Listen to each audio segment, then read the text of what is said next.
magaalada muqdisho dadkii looga yimid ashraafay ahaayeen shaanshiyaa ku xigtay dad kaloo reer xamara ku xigay yamaniyaa ku xigtay marka ninka reer mataanka ama galmaax yunis uu leeyahay anaga coos iyo xaabaan keeni jiray cooska iyo xaabada waxaa kaa gada jiray ashraaf iyo shaanshi iyo dadka gibil cadka la yihahdo haddana waxaad wax ku tahay beesha maxamuud hiraab duduble iyo nimanka la yidhaahdo madarkicis hiraab habargidir iyo martiile murusade dadkaasaa wax ku tahay xawaalle maantana 27 xil ee gobolka banaadir iyo 700 oo qof oo ka shaqeyso gobolka banaadir qodax kumuddo ayadoon lagu lahayn oo soomaalileeda abgaal kaliya haysta annagu walaalaheen abgaal waxaan u sheegayaa maanta soomaaliya way ka gudubtay qabiil iyo unukaa leh wadankan soomaaliya waxa waaye soomaaliya oo dhan iskale magaalada muqdisho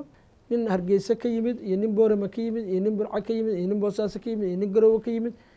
iyo nin ka yimid laascaano iyo nin ka yimid maaragtay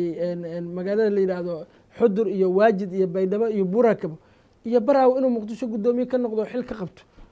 magaalada tan muqdisho 1920kii dagaalkii labaad ee adduunka markii uu dhammaaday ayaa waxaa loo asteeyey magaalo madaxda ee soomaaliya dad soomaaliyeed oo qabaa'ilo kala duwan ah ayaa waxaa weeye dowladdii talyaaniga heshiis la galay qabaa'iladaas waxaa ka mid ahaa beesha majarteen waxaa ka mid ahaa beelaha hiraab sida beesha mudulood beeshan la yidhaahdo maaragtay madarkicis maxamuud hiraab duduble shiiqaal digil iyo mirifle beesha murusade xawaalle gaaljecel dadkaasi saami qaybsi ayay sameeyeen saami qaybsigaas wuxuu ahaa qabiil walba hal buu helay marka hawiyaha ka soo qaado mowduucu waa dheeryahay marka hawiyihii markay qaybsadeen xawaalle iyo gaaljecel iyo duduble iyo shiiqaal iyo maaragtay habargidir iyo abgaal ayaa waxaa soo haray hal dheeriya dadkii shir bay yeesheen halkaas dheeriga beesha hawiye waxay u garteen mursado isagoo u weyn xawaalana oo joogo in abgaal laba siiya abgaal marka labaa loo qeybiyey curad oo ah harti abgaal iyo nimanka la yidhaahdo maaragtay ogaasyada oo nimankan hadda ka baxa maaragtay wacbuudhan oo maaragtay daa-uudka ah marka daa-uudna hal baa la siiyey hartina harti abgaalna halaa la siiyey duduble habargidir maaragtay nimanka la yidhaahdo xawaalle shiiqaal majeerteen iyo qabaalinkoy sida tunida oo kale hal bay qaateen marka unukaa iskale horta unukaa iskale waxaa la yidhahdo halkaas bay ka timid oo waayahan dambeyna timid abgaalna dad sharaf badan oo karaamo leh oo milgale oo soomaaliya madaxweyne ka soo noqday oo soomaaliya qiimo kule sida generaal daa-uud ninkii la dhihi jiray oo militariga soomaaliya maaragtay meel wanaagsan saaray abgaal wuxuu ku abtirsadaa gacanu gadaal bay garab u gashaa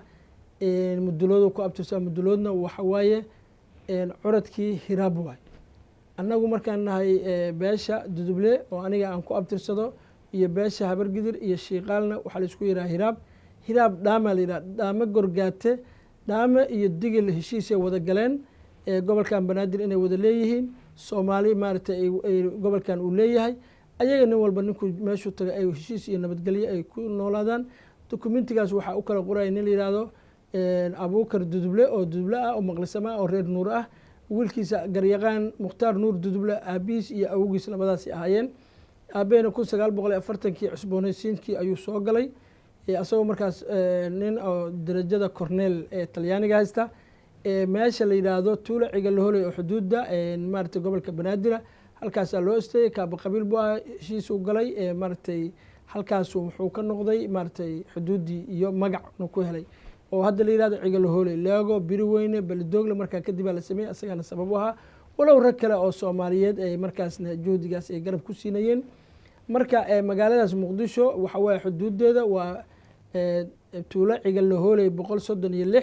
xuduudda kalena waxa waaye kunyo barow xuduudda kalena waxa weeye meesha la yidhaha caynte ama buurana loo yaqaan caynta la dhihi jiray markii hore nin dudublaa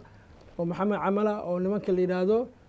maaragtay reer cilmiya ayaa meeshaas maqaayad ka sameeyey xuduuddana ahayd hadda caruurtiisana waxay degan yihiin wadanka sacuudi carabiya runtii cigalahooleyna hadda anugu dhalo waxaan kaaba qabiil ku ahay waa tuulada cigalahooley ee leega xuduudda laleh xuduuddeeda saddexaadna waa kunyo barow tan kalena waa warshiq inta ummaddaas degta ayaa xaabada iyo qoryaha keeni jiray hadda gaaljecel iyo gare iyo jiido iyo tuni iyo shan caleemood iyo geladi iyo kulli dadkaasoo dhan dadka muqdisho mas-uuliyadooda iyo caanaha iyo qoryaha keenaya wey. cid maanta soomaaliya oo caana ma keeni karto qoryo ma keeni karta la yidhahdana ma jiro. marka mawduuca markaa hoos u soo galo magaalada muqdisho waa caasimadii soomaaliya.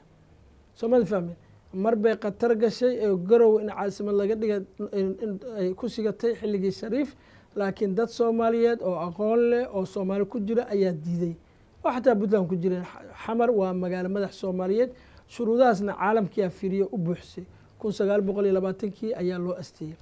marka beesha abgaal oo abgaal cismaan ah, abgaal waxay la mid tahay ama la siman tahay beesha maxamed camal iyo abgaala siman, ama beesha cayr saruur iyo shiiqaal loo begay gandarsha, dadkaasaa siman. soomaalida fahme marka annaga walaalahin dad abgaal waa dadaan jecelnahay, dad sharaf leh, wanaag leh,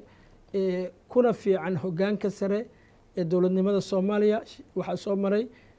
ninkii la dhihi jiray cali mahdi, allah u naxariiste. waxaa soo maray sheekh shariif, waxaa jooga xasan oo laba ah.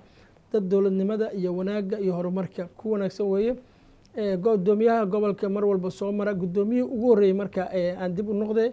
magaalada muqdisho wuxuu ahaa talyaani, waxaa bedelay nin tuniya ayaa bedelay oo baraawo ka soo jeeday. swashana tuni waxay ku leedahay 2 xubnood ay ku lahayd. kadib waxaa bedelay ninkaasi nin gandarsha ayaa bedelay oo qabiilka gandarsha layidhaha u dhashay. caaqil axmed raage oo beesha madarkicis maxamed madarkicis oo cayr ah oo yabadhaala cayra ku xigay. abgaalna adiga muddo ayuu asaga laftiisa soo xukun. waxaa magaaladan gudoomiye ama maayir ka noqday oo gudoomiye iyo duq magaalo ka noqday xasan abshir oo nin ciise maxamuuda oo majarteena. waxaa ka noqday aburaas ninkii la dhihi jiray oo u dhashay beesha ogaadeen. waxaa ka noqday nin isaaq oo hadda magaciisa aan gara karin. abgaalna waa cali ugaasa isagana ka mid ahaa, allah u naxariiste. umarna ugaas ahaa, taladaasna loo dhiibay. marka magaaladaas muqdisho waxay ahayd magaalo soomaaliyeed oo dad soomaaliyeed sidaas ugu soo dirirayeen. dadka soomaaliyeedna waxaa la rabaa meel walbuu joogo inuu saa u ogaado, ama abgaal ahaw ama soomaaliya. shanta soomaaliya ayaa magaalada muqdisho iskale. ninka gaariso jooga xaquuq buu ku leeyahay magaalada muqdisho, wuu ka tartami karaa. ninka jigjiga joogana xaquuq buu ku leeyahay, ninka hargeysa jooga xaquuq buu ku leeyahay, ninka jabuuti jooga xaquuq buu ku leeyahay, ninka muqdisho joogana xaquuq buu leeyahay. haddana nin walba waxa ilaahay siiyey oo u cabiran oo dukumenti u hasuu leeyahay. annagu walaalahin abgaal waxaan u sheegayaa maanta soomaaliya way ka gudubtay qabiil iyo unukaa leh. wadankan soomaaliya waxa waaye soomaaliya oo dhan iskale magaalada muqdisho. madaxweynena xasan sheekh maxamuud aa ka ah, ra-iisul wasaare xamse cabdi barre ka ah, gudoomiye baarlamaan iyo waxaa ka ah ninka la yidhaahdo sheekh ali madoobe. gudoomiyaha aqalka sarena waxaa ka ah ninka la yidhaahdo cabdi xaashi. meeshaas waxaa ku jarto waxaa ka baxaysa unukaale wax la yidhahdo. dalkan federaal waaye, soomaaliya magaalo madaxdiisana muqdisho waaye. haddaan taariikhda dib ugu raaco, abgaal waxa weeye hayraabu ka mid yahay. mudulood waa odaygii abgaal wuxuu ku duugan yahay oo aniga xataa aan booqasho ugu tegay markii aan hargeyso booqanayay. magaalada la yidhaha hargeyso iyo berbere dhexdooda waxaa ku jirta tuulo weyn oo sida hadda ceelashoo kaleeta aan ku matalo ama hodan oo kaleeta ah. abgaal yihahdo. abgaal wuxuu ah nin shiika culimo ah, dadka diinta barac. walaalkiis ka weyn ama duduble wuxuu ku duugan yahay boorame meel 150 u jirta. hadda cayr saleebaanna wuxuu ku duugan yahay buurta shiikh. odaygii madarkicis iyo waxay ku duugan yihiin ayagana maaragtay isla dhulkaas meelo u dhow. marka dadkani halkaasay ka yimaadeen. horta muqdisho waa meel la wada yimid. dadka loogu yimidna waxay ahaayeen ashraaf ayay ahaayeen. waa duriyadii nebi maxamed uu ka soo jeeday, allahuma salli sala caleyh, oo diinta halkaas soo gaarsiisay. magaalada muqdisho dadkii looga yimid ashraafay ahaayeen. shaanshiyaa ku xigtay, dad kaloo reer xamara ku xigay, yamaniyaa ku xigtay. marka ninka reer mataanka ama galmaax yunis uu leeyahay anaga coos iyo xaabaan keeni jiray. cooska iyo xaabada waxaa kaa gada jiray ashraaf iyo shaanshi iyo dadka gibil cadka la yihahdo. haddana waxaad wax ku tahay beesha maxamuud hiraab duduble iyo nimanka la yidhaahdo madarkicis hiraab habargidir iyo martiile murusade. dadkaasaa wax ku tahay xawaalle. maantana 27 xil ee gobolka banaadir iyo 700 oo qof oo ka shaqeyso gobolka banaadir qodax kumuddo ayadoon lagu lahayn oo soomaalileeda abgaal kaliya haysta. taasi marka waxay u baahan tahay haddii maanta duduble baashii degmadii uu dhaqaalaha wax walba geliyey, soomaali uu ka gaday, soomaali ku qanacday, qabiil walba degan yahay daarusalaam. dadkii soomaali anaga daarood walaalahan weeye, waxay rabaan isaaq walaalaha iyaga weeye, gudubirso walaalaha iyaga weeye, digil iyo mirifta walaalaha iyaga waaye waa in wadankii loo dhisaa dhulkii dib loogu iibiyaa guryo qurxoon dadkii saas isku dhex galaan beesha maxamed hiraab shirkadaas hormuushi axmed ugu hoon yahay heshiisaan wada galnay beesha meeshaas degta ee la yidhaahdo maarata reer mataan reer mataanna wuxuu la siman yahay beesha calas cumar ama aadan cabdi ama xuseen cabdi ama deexi cumar ayuu la siman yahay marka sidaas abgaalna wuxuu la siman yahay maxamed camal anagu abgaal anagoo wada dhalanay heshiisaa wada galnay dhulkaas nidaamaa lagu dhisay nidaamaa lagu habeeyey maanta daarusalaam nin laga leeyahay ma jirto wadankan qabiilna waa uu ka tegey tikraata madaxweynea lagu soo saaray xildhibaankii beesha maxamuud hiraab ee duduble yuusuf ugaas yuusuf geelle ugaas ayaa saxiixay arrintaas madaxweynihii soomaaliya saxiixay digreeto ku soo saaray guddoomiyihii baarlamaanka guddoomiyihii gobolka banaadir ayaa saxiixay waxaasna nidaam dawliya waaye maahan wax qabiil leeyaha maahan guddoomiye ku-xigeenadii iyo taliyaashii booliista waxaasoo dhanaa la dhisay amnigeeda iyo sukuuriskeeda dowladda gacanta ku hayso cid walboo ku nool waa magaalo soomaaliyeed dadka degana way ku qanceen nidaamkaas iyo horumarkaas shirkaduhuna waxaa looga baahan yahay inay wadanka dib u dhis u sameeyaan iyo shacabkii iyo dowladdii isjeclaysiyaan waayo meeshaas waxaa ku yaal 120,000 oo guri hal mara canshuurtooda la shubaa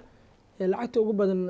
degmada ay kasoo gasho waaye nadaafadeeda masaajidyadeeda cusbitaaladeeda waxeeda dhan waa nidaamsan yihiin dowladduna waxay ku faanaysaa shacabkeeda waxay qabtaan shacabkana wuxuu ku faanaya dowladda nabadgelyada horumarka ay samaysay marka walaalaheen reer mataanna annaga dadaan jecelnahay oo sharaf leh oo karaamo leh oo xigto leh oo xigaalo leh oo gabdho kala qabno annagu markaan nahay beesha maxamuud hiraab ama maaragtay reer mataan waxay la sameyn yihiin beesha calas cumar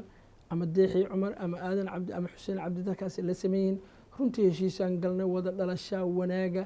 odayaashooda qaaraa hadlay si wanaagsan bay u hadleen magaaladan anaga abgaalna kama lihin iyagana nama lihin qof iyo coday tegeysaa marka ninkii aqoon lahaa xukumaya marka sidaasaan walaalahayn ogeysiinaynaa runtiina sharafta ay ku hadleen dadka wanaagsan ee abgaal cismaan ah ama reer mataana ee meeshaas inay magacaasna u rabaan degmadana ay tahay degmo ka tirsan gobolka banaadir dad soomaaliya ay degan yihiin dadka aqoonta le horta sidaasay uga jawaabeen wayna ku mahadsan yihiin waana soo dhoweyneynaa meeshaasna waxaan rabnaa in la dhowro magaalada muqdishona waxaan rabnaa ilaa 10 xaafadood oo kale in la dhiso walaalaheen abgaal marka waa dad aada u mahadsan runtii waxaa idinkaa haysataan anaga ma fiirinayno soomaaliyoo dhanaana matashaan oo madaxweynihii guddoomiyihii gobolka leedihiin madaxweyne xasan sheekh maxamed nin sharaf leh oo cizi leh oo karaamo leh oo zaciima waaye allah u siyaadiyo cimrigiisana allah siyaadiyo howsha soomaali u hayana allah ku guuleeyo walaalkay yuusuf madaale sidaasoo kale sharaf iyo karaamu leeyahy allah xifdiyo owlaadiisa ayaga kulli marka dadka saas sharaftoola ayaan la halaynin waa dad soomaali u dhexeeya annagu abgaalna wixii wanaaga waan ka yeelaynaa wixii qaldanna cid laga yeelaya cabdulla galmaax iyo heblow iyo ma jirto raalli aadaa la leeyahay maanta ninkii gacanta ka qaba lahaa walaalaheen galmaax aniga waay suldaankii ummadda soomaaliya suldaan hiraab mid duduble yaraankii aniga suldaan magaca la yidhaahdo nin sheega kara ma jiro qabiilku waa iska dhisan karaa laakiin suldaanka magacaas leh mid duduble mid hiraab mid soomaaliyeed mid hawiye aniga waay yaraana suldaan iskale ugaasna dhexdhexaad waa imaamna curada iskale marka walaalaheen abgaal waxay ku qaldan yihiin waa laga qabanayaa ama dowladnimada soomaaliya xumeynaya abgaalna ma dhihi karna waa siyaasiyiin adeegsanaya dad dhalinyaro ah taasna dowladda gacanta ku dhigtay waa la xiray dadkii kuwa hadda abaabulka sameynaya oo hadda idaacadaha ka hadlaya oo 3 beri dowladda u qabtana anigu waxaan leeyahay axdar qablulmowt war inta aan lidi xirin ka toobadkeena arrintaas ilaahayna ka baqa dowladnimada soomaaliyana booliiskii shaqeynaya gobolka banaadir waxay shaqeynaya nabad sugidii waxay shaqeynaya maaragtay saldhigyadii booliiska nin walbana xaafadiisa waa la yaqaana ciddii dembi gasho gacanta lagu dhigaya kuwii baraha bulshada sidii uga caytamay oo kale la geynaya marka dadkaanina dad wada dhasho waay meeshan waxaa la rabaa nin hargeysa ka yimid iyo nin boorama ka yimid iyo nin burco ka yimid iyo nin boosaaso ka yimid iyo nin garowe ka yimid iyo nin ka yimid laascaano iyo nin ka yimid maaragtay magaalada la yidhaahdo xudur iyo waajid iyo baydhabo iyo burakabo iyo baraawo inuu muqdisho guddoomiye ka noqdo xil ka qabto ama nin goomaale iyo maaragtay iyo ka yimid ama leego ama walaweyn in guddoomiyaha dadka waxaa la rabaa dowladnimada waa loo sameeya qabiilna male qofna male magaalada muqdisho qabiilna male qofna male dadka maanta hadlay hadallada xun ku hadlana annaga abgaalna u saari mayno galmaax yoonisna u saari mayno reer mataana horta badagooni u godan tuman waay dad sharaf iyo karaamo leh waa si wanaagsan u hadlo ilbax marka waxaan kaloo halkan ka raali gelinaya wararkii xanafta lahaa oo walaalkii xaadoole isagoo xildhibaan federaal ah oo sida aan fiicneen u hadlay hadda ninkaas waa nin xildhibaan federaala qofka bini aadankana waa gafi karaa marka xaadoole iyo walaalkiis nabadoonka anaa suldaan u ah anay ila dhasheen intii soomaali dhibsatay warkooda raalli ha ka noqdaan 1,000 jeer raalli ha ka noqdaan idinkuna waxaa idin leeyahay gafkiina iyo geeridiina ilaahay ma kulmiyo walaalayaal oo ummadda soomaaliya ha laysku wado maanta abgaal iyo duduble xoolahoodaba lama dhaxlinba odaygii hiraab xoolihiisaba lama dhaxlin wax iyagaa leediin wixiinaan leenahay maantana caasimadii soomaaliya waxaan rabnaa inaan kusoo dhaweyno beesha majarteen dhulbahanta isaaq gudubiirsay digil iyo mirifle saasaa loo baahan yahay dhammaan ummadda jareer iyo jileec caalamka inuu soo dagaal rabaa magaalada muqdisho marka wanaaggaasaan ka shaqayno horumarkaasaan ka shaqayno ciddii qaldanta ayadaa qaldanta hay-adaha amnigana waxay mas-uul ka yihiin ama u madax banaanya ciddii cid u gafta ama qalqal gelinaysa nabadgelyada inay gacanta ku dhigto waxaana rajay doonaa inaan maaragtay banaanbax la dhigi doonin mid nabadeed iyo mid qalalaasa midnaba aan la ogoleen wadankan dowladaha mas-uulka ah ciddii cabasho qabto hay-adaha dowladda qusaysa ha aado maxkamadaha ka dacwato madaxweynahooda ha u tagto cid ka horeysa male laakiin wax maaragtay abaabulan oo banaanbaxa oo la qabo kara ma jirto ciddii qabato cidday doontaa noqoto ciddii qabatana hadda sharciga laga tigsana annaga hadda markaan kasoo hadla beesha duduble dad oo fadqalala oo dowladda dhibaatayna waa leeyahy laakiin annagaa majaro ku hayna hadduu hal nin edab dara sameeya anaa qabanaya saldhigga geenaya ama nabadoonkiisa beesha habargidirna saasoo kaleeto nin isdhaqaaji kara male waad ogtihiin intii la hadlayay saybiyaano rag baa majaraha waayo dowladnimada ilaalinaya ninka hadlana intii lasoo qabto ala keenaya habargidir ma ogolaa karto in dowladda la foodeeyo beesha maxamuud hiraabna ma ogolaa karto dowladda in la foodeeyo gaal jecel iyo nimanka la yidhaha xawaalada dowladda in la foodeeyo marnaba ma qaadan karaan shaksiga foodeeyana waa lasoo qabanaya beesha majarteen maanta shir bay ku qabteen magaalada muqdisho madaxweynahooda ay ku taageerayaan haddii lama fooday karo dadka magaalada marka walaalaheen abgaal dad sharaf leh wanaagsan waay sayid maxamed wuxuu yidhi dad abaalkii lama dooriye daris wanaag abgaal baa leh iskama dhihin wanaag iyo sharaf iyo kalgacayl soomaalinimo dadnimo uu ku arka waay waana wax lagu ammaano oon ku ammaano kuna darajeedno abgaal darajadaasna ilaaha siiye annagoo hiraaba hawiye ah soomaali ah waa lagu garab istaagaya wanaaggaas marka waxaa la rabaa in la dhowro annaguna waa inaan la dhowreynana ciddii fadqalala qabtana waa la qabanaya hay-adaha amniga lagu sameeya nabadoon walba ugaas walba suldaan walba laga yeeli maayo inay ilmahaaga banaan baxaan adigana aada xamar iska joogto iska raaxaysad maaha suldaanka ugaaska hadduu dadkiisa celi waayo waa la xiraya waa inaad dadkaada la hadashaa magaalada muqdisho soomaaliya iskale unukaale iyo reeraale iyo hawiyaale ben waa waxaas soomaali shanta soomaaliya iskale xasan sheekh maxamed waa madaxweyne ka ah ra-iisul wasaare xamsa ka ah guddoomiye baarlamaan sheekh almadooba ka ah aqalka sare waxaa ka ah ninka la yidhaahdo cabdi xaashi guddoomiyaha gobolkana sheekh yuusuf madaali ayaa intoodana allah noo xifdiyo iyo inta la shaqayso iyo inta aan sheegay inta xaydaamkaas ku jirto warkeygan intaasaan kusoo gabagabeynayaa wadankan dowlaa ka jirta dowlad sharci adag dhisatay ee qabanaysaa ka jirto cid loo aabayeelaya inay dadka ku tumato ama magaalada fooda ka samaysmaa wadanku waa noo degaya nabadaan haysanaa horumaraan haysanaa hiigsi aan ku soconnaa nin walbow kobtaa qabad lahayd adiga qaabkaa dheh